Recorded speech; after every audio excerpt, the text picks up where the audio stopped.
Let's move into REACH now. There's a new SVHC that was added to the SVHC list in June, bringing the SVHC list up to 241 entries.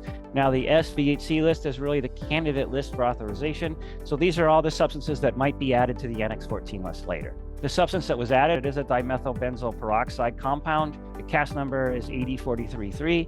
It's mostly used in the production of polymers and elastomers. It could also be used as a flame retardant. The impact to electronics manufacturers is probably kind of minimal here, but you still might want to scan your database to make sure that you don't have any new notification requirements under Article 33 as a result of this substance being added to the list. And if you have any skip submissions, you might need to update as well. All right, so now let's move on to Annex 17. Annex 17 is the restricted substances list.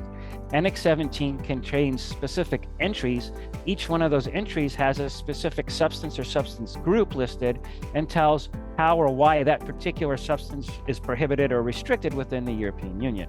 On September 20th, the Commission published into the official journal Regulation 2024-2462, which basically added entry 79 to the Annex 17 list, which provides restrictions on PFHXA and its salts and related substances. Now, PFHXA is a PFAS. It is a PFAS substance group. So this is PFAS related, although it has nothing to do with any of the other like broad PFAS bans or anything like that. It's a specific PFAS compound that's now been restricted, but it's only restricted in clothing, footwear, food contact materials, and consumer mixtures and firefighting foams.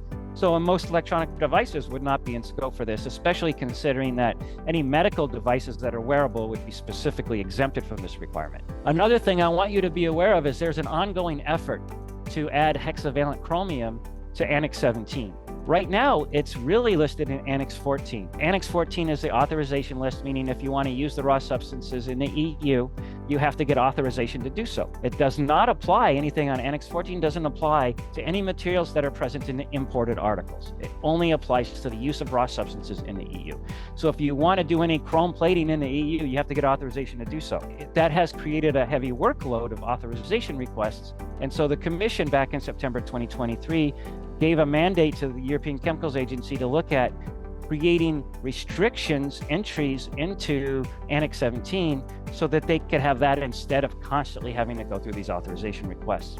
And so they asked them to look at adding chromium trioxide, chromic acids, which are entries 16 and 17 of Annex 14 into Annex 17, that would effectively move them from Annex 14. You can't get authorization on something that's restricted. So therefore, it would basically become restricted instead of authorized. So they were working on that and they were slated to have a restriction proposal, but then back in May, the Commission went back to them and said, hey, we want you to actually expand this effort, include other hexchrome substances that are also on the authorization list from entries 16 through 22 and 28 to 31, and please also include barium chromate in this review. We want you to make this restriction a little bit more, have more teeth, and we don't want to have some of these compounds authorized while some are on the restriction list. Let's do it all together. So because of this expanded mandate, the European Chemicals Agency came back and said, okay, we'll put out this restriction proposal in April of 2025. So it's been pushed out. Now, the risk of this for producers of articles is that right now, because it's Annex 14, any imported articles are exempt from anything to do with this requirement. If they move it to Annex 17, it is possible they could make those requirements apply to imported articles. So we want to track this and be aware of it, because if we are importing products that have hexchrome in them, we want to make sure that as this regulation comes out that we're not impacted by this. Watch the full-length video and gain access to our full archive of educational webinars at greensoft.com/videos. And while you're there, learn about our premier solutions for environmental regulation compliance.